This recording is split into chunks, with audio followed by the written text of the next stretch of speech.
Canibalismo entre pintinhos. Estou tendo esse problema com índios gigantes. Pessoal, isso é seríssimo e complicado também. O canibalismo é assim, pessoal. Quando um pintinho acaba bicando próximo à asa ou próximo ao rabinho, né? Quando ocorre o canibalismo entre pintinhos, principalmente aves que descendem de índios, né? No caso do índio gigante, o rapaz está falando aí que ele está tendo problema lá com canibalismo já de pintinhos. Primeira coisa que você tem que fazer é ver se não é por falta de vitamina, tá? Então você vai dar uma boa ração, vai procurar uma ração que contenha proteína, né? Mais proteína. Tenta moer casca de ovo, bem moidinho mesmo, colocar na ração para acrescentar um pouco mais de cálcio também. Ou se for o caso, você pode comprar vitaminas prontas já, né? Que contém bastante vitaminas aí, proteínas, cálcios e outras vitaminas, né? Magnésio e outras coisas. Então você fornece a eles. No local da lesão do pintinho afetado, você pode colocar um prata, tá? Nessa lesão, para que evite que eles continuem bicando. Mas é uma situação bem complicada, gente, porque quando um pintinho ele bica e sente o gosto do sangue ali, dificilmente ele vai parar com essa mania, né? Se torna um vício. Por isso que eu digo, quando eu falo de genética, pessoal, para as pessoas, a genética não quer dizer somente um padrão racial no sentido morfológico. Não quer dizer só isso. Uma boa genética não deve ter também esse tipo de problema, tá? Porque o comportamento também é válido. Eu digo isso, eu já fui criador de cães, né? Eu tenho alguns aqui ainda, mas eu não trabalho mais comercialmente com cães. Então é assim, no caso dos cães, existe a questão comportamental. Então, às vezes o cão tem desvio de comportamento. Isso pode ser consertado? Pessoal, às vezes com um adestramento, sim. Mas isso já vem do cachorro, já vem daquela genética, tá? Então é complicado. Provavelmente vai sair outros com problemas assim de comportamento. E no caso das aves também não é diferente. No caso do ser humano também não é diferente. Você conhece pessoas aí que tem índole ruim, às vezes é criança já é complicado. Você educa, tenta, tal, né? Mas tem gente que já é complicado. E os animais é a mesma coisa, gente. Então já vem, por exemplo, um índio combatente. Ele já tem esse tipo de comportamento. Então você não consegue deixar esse índio manso.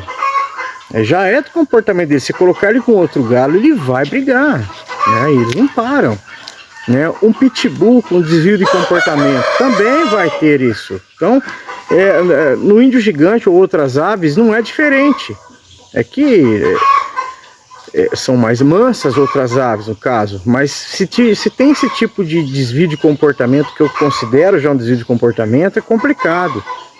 Se você já tentou vitaminas de todo tipo, se você já tentou outras coisas, já tentou separar ele, daí na hora que você coloca de novo, ele continua com essas atitudes, gente, tira fora do plantel. Por que eu vou falar para você tirar fora do plantel? Se você já tentou de tudo e não conteve esse pintinho, ele continua, ou franguinho, né?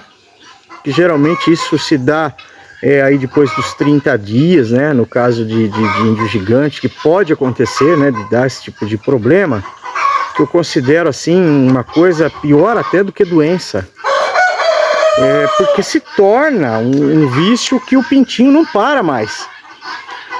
Então você solta ele com os outros, ele vai buscar o outro pintinho para continuar bicando. E o que acontece? Os outros que não fazem esse tipo de coisa, que não tem esse tipo de comportamento, vai ver aquele sangue ali e vai começar a bicar e vai ter esse vício também. Então você vai acabar às vezes ferrando com o plantel todo por causa de um pintinho.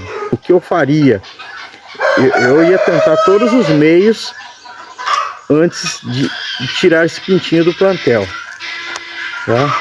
Eu ia dar vitaminas, ia separar, ia fazer tudo possível. Já aconteceu aqui, tá? E é muito difícil às vezes você identificar do seu plantel qual é o macho, né? Qual é o galo ou qual é a fêmea que está produzindo esse pintinho, vamos dizer assim. Se for no caso esse tipo de problema, não por questão de vitaminas, mas por questão comportamental, vai ser muito difícil você identificar qual que está produzindo esse animalzinho, vamos dizer assim, essa sementinha ruim, né? É muito difícil identificar, mas quando você pega de outro criador, você compra os ovos ou compra o pintinho e nesse lote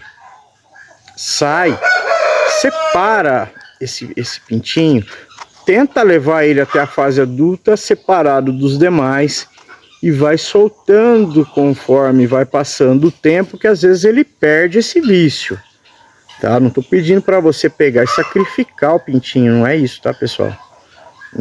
Não precisa fazer isso, tá? Se você tem aí um espaço legal que você consegue manter esse pintinho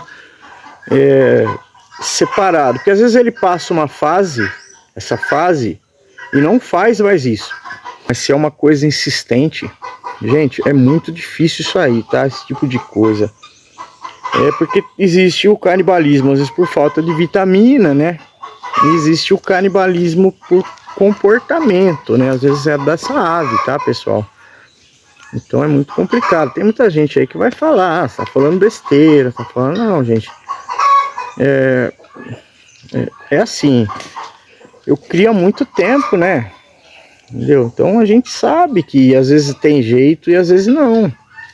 E a gente sabe que é comportamental. Tá? E por que a gente sabe que é comportamental? Porque já aconteceu aqui. E já aconteceu fatos de eu não conseguir tirar isso. Eu comecei a criar esse pintinho separado, ele foi até a fase de frango para adulto ali, nos seus 8 meses ali, né? E eu não consegui.